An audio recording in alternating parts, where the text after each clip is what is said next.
Hi, everybody. My name is Jamille Hawkins. I am the DeKalb County Family and Consumer Sciences Agent with the University of Georgia Extension. Today, we're going to be talking about stress less meal planning. This is from our Healthy Georgia Wellness curriculum. So for the overview of the class, we are going to be recognizing the benefits of meal planning, demonstrating the skills necessary to develop a weekly meal plan and grocery list, and then also view a demonstration of a recipe easily planned and made from items likely in your pantry. So if you can think into your pantry and find some items, you might be able to have a meal there already without even going to the grocery store. So what are the benefits of meal planning? How many of you all meal prep? Or is it like daily? Is it your weekly meals? Just think about that in your head if you do at all. And so some of the benefits of meal planning are saving time, reducing your stress, and also saving money. So meals prepared at home are often healthier and tastier than when you go to your local restaurant because you know what you are putting inside of your food as well. So meal planning can help you reduce your stress as well as saving time and money because you can learn how to benefit your budget by reducing trips to the store when you are able to meal plan and think ahead for what you want to buy. So mapping out your meals, you want to start with your favorite meals and recipes, note your schedule, and then create a recipe file. So making a meal plan is actually easier than what a lot of people think. A lot of it takes time up front, but you can save you time in the long run as well. So if you can set aside some time in the beginning, it'll save you for the rest of the week. Start with your family's favorite meals and stick with that just being the main meal of the day. As you get more comfortable with the process, adding in one more meal at a time and working your way up to a full weeks of other meals and snacks. A lot of people get overwhelmed when they don't know where to start. And then they're like, well, I have to plan out 7 whole days worth of food. And that might not have to, that doesn't have to be the case. You can start small, one meal a day. And then you work your way up gradually to the entire week's worth of meal when you get more confident and more comfortable making these meal plans. So eventually you'll become more comfortable to add new recipes, exploring some healthier eating, and then focusing on managing your food budget. So this all doesn't happen all at one time. You just don't wake up and say, well, I'm gonna do this. Sometimes it takes some time to get used to one concept and then moving on and focusing on something else. So if all you're worried about is making a meal, period, sometimes having that healthier option isn't something that you think about right away. But um, once you get accustomed to making the meal plans, then you can start looking into the recipe or into that meal and saying, well, what could I switch out to make this a little bit more healthier for my family, or even just for yourself, or if you're making meal plans for your older parents or whatever the case may be, focusing on that next after you get accustomed to it so it's not all overbearing at once. So you want to keep in mind choosing the Choose MyPlate website. It has great recipes under the What's Cooking tab. These might be some great options for your families, and then you can find that under the online tools resources. So also you want to note your family's schedule, which meals and snacks will be prepared at home or eaten away from home, and how many people will be eating each meal. Think about what your family has coming up for the next 5 days. So that's another thing that I want to talk about as well is what snacks or meals are going to be eaten at home. A lot of our families are on the go. It's basketball season, it's football season, it's baseball season. It's always somebody's season, right? And so when you are meal planning, that might be something that you want to think about. Well, on Wednesdays we have practice, so we probably won't have time to eat our snacks at home after school, or we might have to eat dinner on the go. So you'll have your containers already ready to, move out the door. Most cooks rely on a core of about 10 favorite recipes of your family meals. So these could be nutritious, tasty, easy to make, and quick to prepare and cook. You want to assemble those recipes in a recipe file or a box, putting them into loosely paper or saving them as a document on your computer, whatever way of if you like to write things out, then have it written out. If you are more of a technology person, have it on that technology as well. But having 10 of those family recipes or 10 of those favorite meals that your family likes to have will help you be able to exchange quickly from week to week, and you don't have to reinvent the wheel. You know what your family likes, you know what they like to eat as well. So that is good too. So also making your meal plans flexible so they can be switched around as needed. So that if you do run out of an item or something, or if you find that a particular food is on sale, you're able to switch. Like, well, I was gonna do spaghetti this week, but nothing was on sale, so I'm gonna switch to whatever meal it is because they had buy one get one free, two for whatever as well. So this is how you find your balance. This is called the MyPlate. It is shaped like a plate so that people can visually see what they should be eating on their plate. If you're sitting down at a table or you're sitting down wherever you're sitting to eat your dinner and you have a plate, so half of that should be fruits and vegetables, like on the left side. So half should be fruits and vegetables on the right. Half of your plate should be grains, and then you'll have your protein. And then if you drink dairy products, or if you have, if you're, lactose intolerant and don't do dairy products at all, or whatever the case may be, that's on the side. But dairy can be, if you have cheese in a dish, then that is your part of your dairy. So that is using all five of your food groups and using a variety of those of those foods in those food groups to prevent boredom. So you want to review your meals and see if it's something from each of the food groups in most of your meals. It is the simplest way to make sure that your meals are healthy. So if you are looking at your plate and you have broccoli, you have rice, you have chicken, and then you might have mandarin oranges on the side or whatever the case may be. And then on your chicken, you have cheese crusted on it. That's all five of those food groups. And so that's how you know that you're getting a balanced diet of different food groups. Some of these might be confusing once you start getting into casseroles. So you have to think about what you put into that casserole dish. So if you do like a chicken broccoli casserole, usually that's your chicken, your protein, your broccoli is your vegetable. If you use like a canned cream sort, that could be your dairy as well. And then some people put rice in those broccoli dishes. So those are your grains. So you actually still have four of those five, and all you have to do is add in a fruit component to that, and boom, there goes your healthy diet or your healthy meal balance. So you want to create visual appeal and prevent boredom in your meals by including a variety of foods from every food group, like I said before.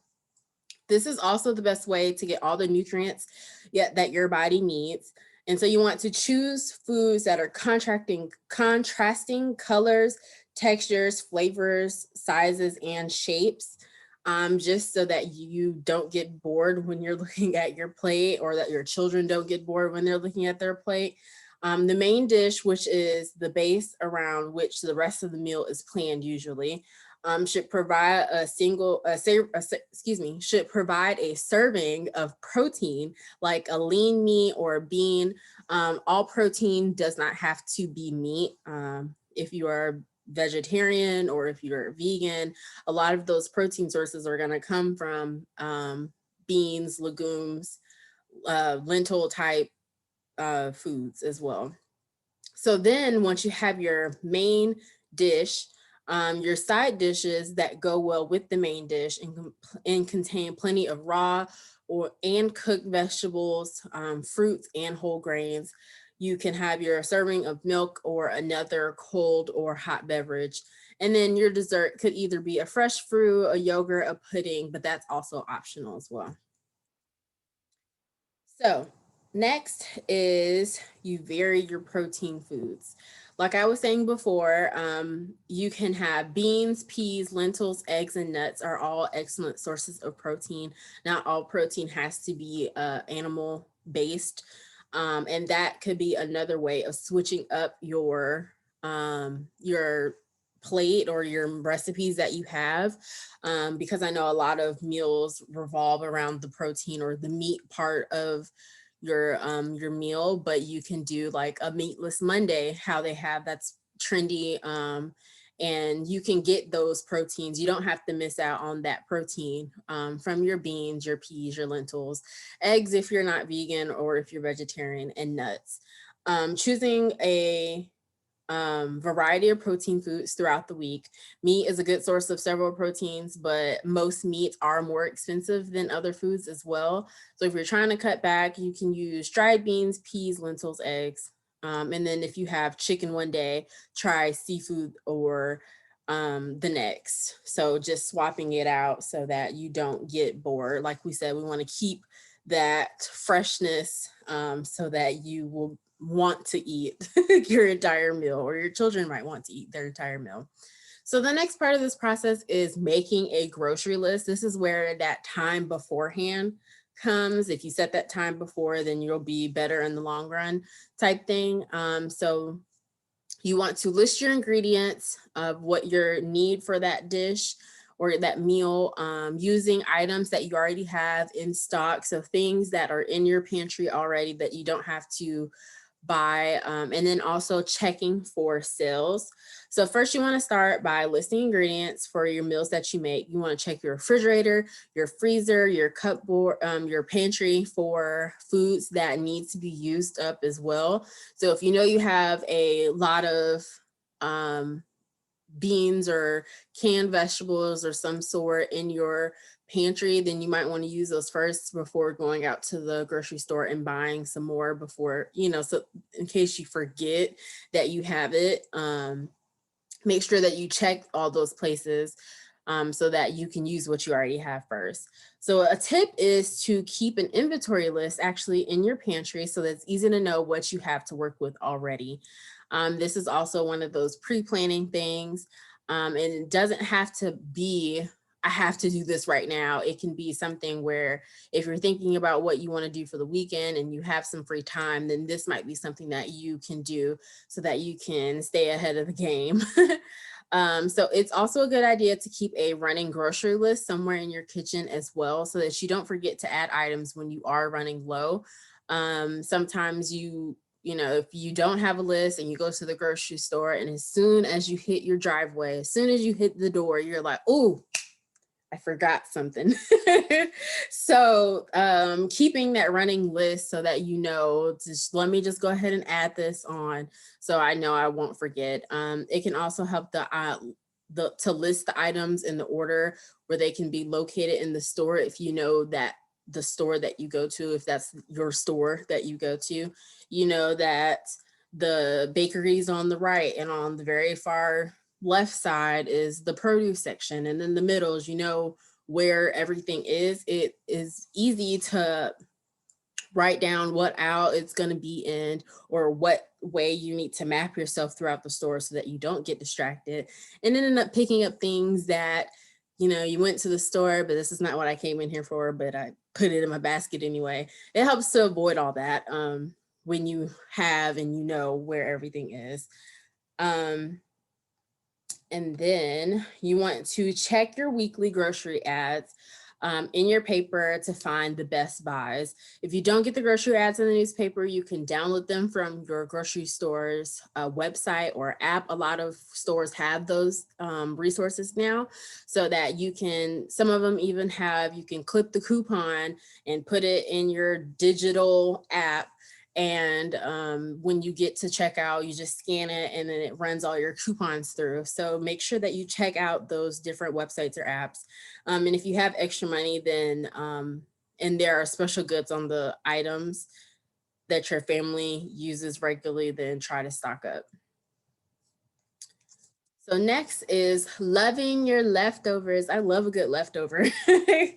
Reinventing last night's dinner for something fun at tomorrow's breakfast. I actually just did that today. I had some barbecue, and when I woke up this morning, I was like, "Ooh, I want some barbecue," but it's breakfast time, so you can't quite have. Well, you can, but that's not exactly what I wanted. I wanted breakfast as well, so I did, a mixture of different breakfast foods and the food that I had last night, and that is what I ate for breakfast.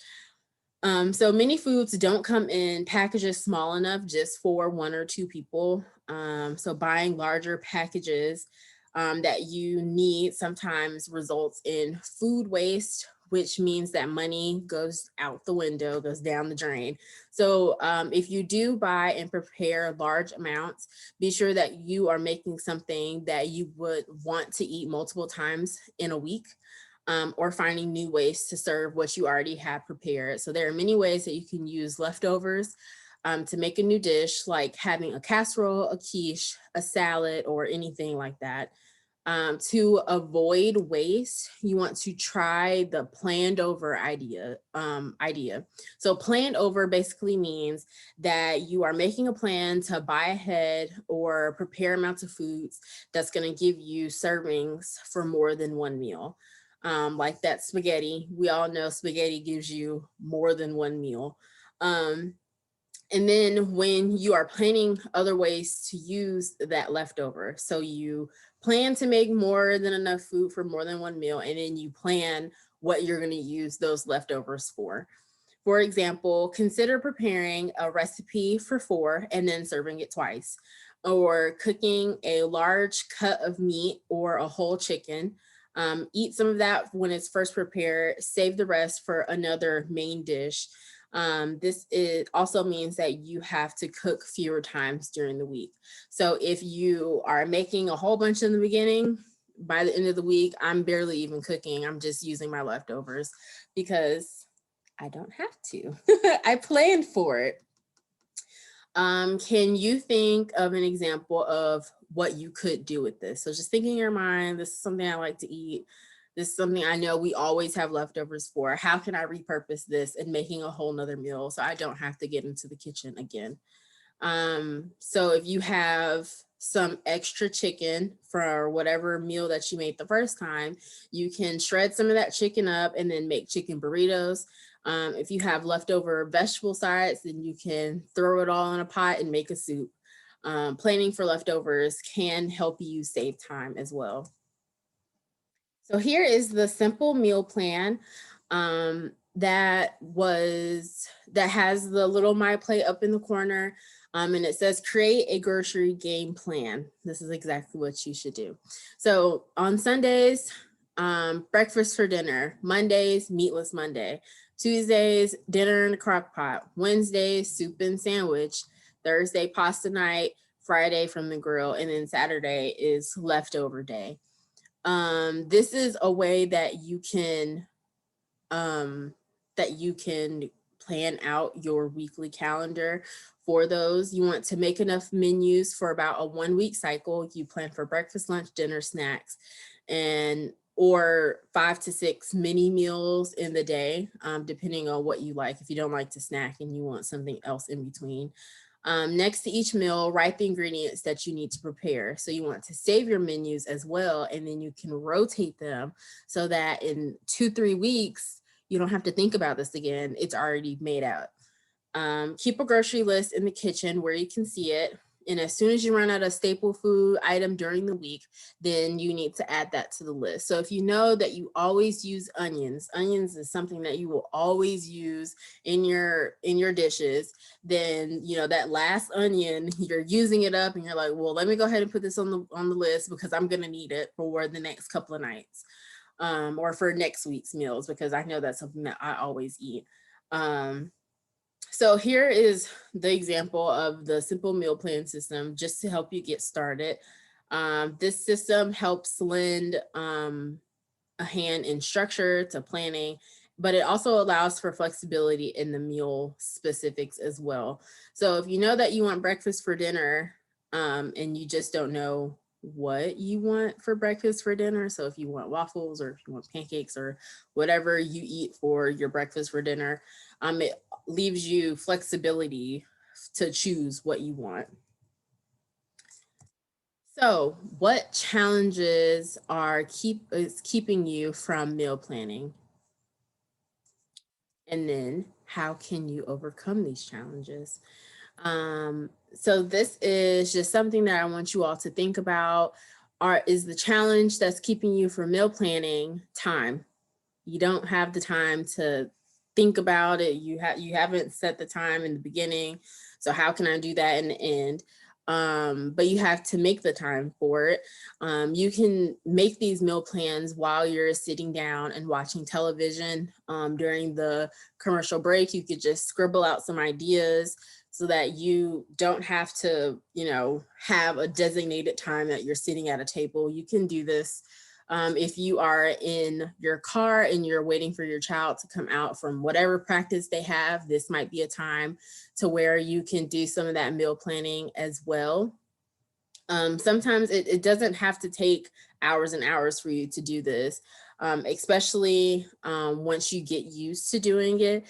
And also, don't forget when we were saying that you can recycle these meal plans throughout the weeks, so that you know that you don't have to reinvent the wheel, and you can, week one is the same as week three is the same as week 6, and you keep that going. And so that can also help you overcome some of these challenges.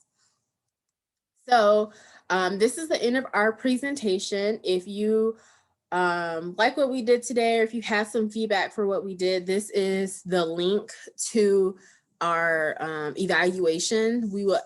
I ask that you fill out this evaluation because it helps me know what I should be doing better for next time for you all.